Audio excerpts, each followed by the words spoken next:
Hey everyone, welcome back. I pulled out this Palmetto AR-15 today, and this is different than the other ones you've been seeing. I've got many Palmetto AR-15s, but this one has a very light optic on it, right? That's the Holosun 503CU. Normally you guys will see me using these big window optics because they're better for moving and shooting, also better for training new shooters. But this one I keep light, and it is light. I threw it on my scale over here.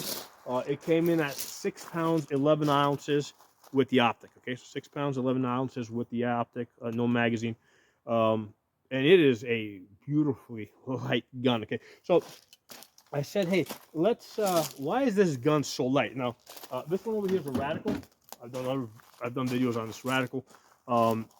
And now this one, yeah, it's got a bigger optic on it, but there's more to it than just that. Okay, even though this has a skeletonized rail, this is a much heavier rail. So aside from the fact that you've got Picatinny going all the way across the top, if you look over here, the corners of this are also built up. Okay, so this is a stronger rail.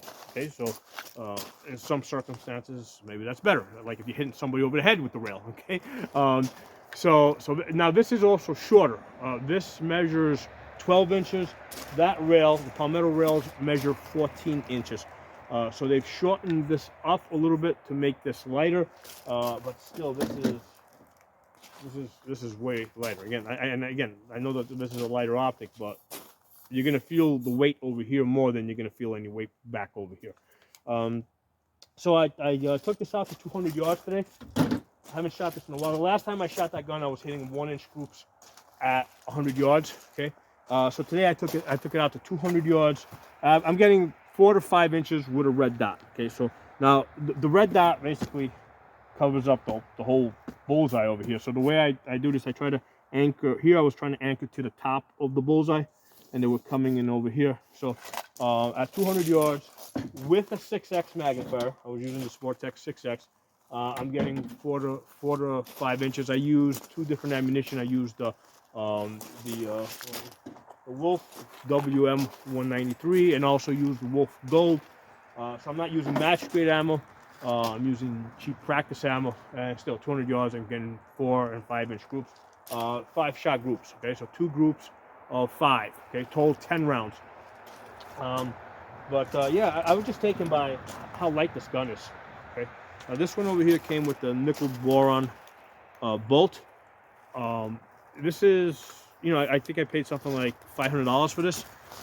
AR-15 price is like the only thing that's not gone, where the price has not gone up. Okay, so paying like $500 right now is a good price for an AR-15, which is what a good price was 4, 5, 6 years ago. Okay, in fact, if you go further back in time, the price of AR-15s was more expensive. Okay, I remember when I paid something like $700 for my M&P 15 Sport 1.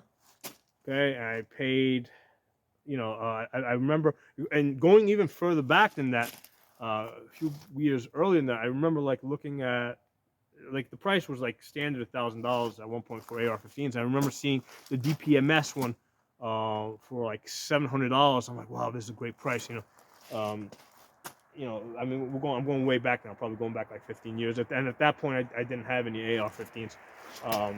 So yeah, I mean the price of ARs has done really well. Manufacturers, like especially like Palmetto. And here's the thing: even if you are not a fan of Palmetto for whatever reason, they put pressure on the rest of the industry to keep their prices down. Okay, so even if you don't have Palmettos, or if you don't like them or whatever, they keep the prices down across the rest of the industry, because everybody else is looking at them. Okay, I think they're at a point right now where they sell enough guns and they're widely known enough that everybody's looking at them, as trying to basically keep up with them. I bought a Palmetto AR-10. I've done a number of videos on that, and I've also been looking at the videos of some other AR-10s out there, and like they're either really expensive, or some like the Ruger S4 really interests me because that's a lightweight AR-10. But there's enough people out there that have said they have problems with the gas system, and I haven't had any with the Palmetto AR-10 gas system. So I mean, overall, it's like, you know, I have a lot of confidence buying any Palmettos. Okay, so anyway, like I said, I got many of these Palmettos. This one, it just kind of made an impression on me today how light this felt to me. And because, again, I'm used to, like, here, I got another Palmetto here, but it's got this gigantic 5 to 25 by 56 scope on it. So I'm used to these Palmettos now feeling so heavy to me because this is what I've been working with, you know, over the last few months. These you know, guns with variable scopes on them, stuff like that, or Palmettos where I always keep the magnifier attached. So I picked up this one that didn't have anything on it except the red dot. I'm like, wow, this thing is super light. So especially, like, you know, strapping this on and, you know, walking through the woods to shoot the 200 yards. You know, I mean, it's like, wow, this thing is really this is a great, like, go-to gun, because if you gotta, like, move, you know, especially like move through the woods or something like that, you know, yeah, I definitely would rather be, you know, moving with something like this versus something like this. And even this gun, you know, there's a noticeable difference when you pick it up. You know, if you're going to be traveling longer distances, I would definitely rather be traveling with this lighter gun. So, I mean, that's the reason why you got to have lots of guns, right? Different guns for different purposes. So, yeah, I just want to share that with you guys. So, like I said, I've hit 1-inch groups with this particular upper before. Today, I was getting 4-inch groups to 5-inch groups, just with a red dot holding at the top of the bullseye here. Anybody that asks me usually for a recommendation for a first, you know, buying their first AR, I usually tell them go to Palmetto, because, you know, cheap, reliable, accurate. You know, I mean, why not? So thanks for watching. Drop some comments. Talk to you all soon. And check your subscription. YouTube's been unsubscribing people.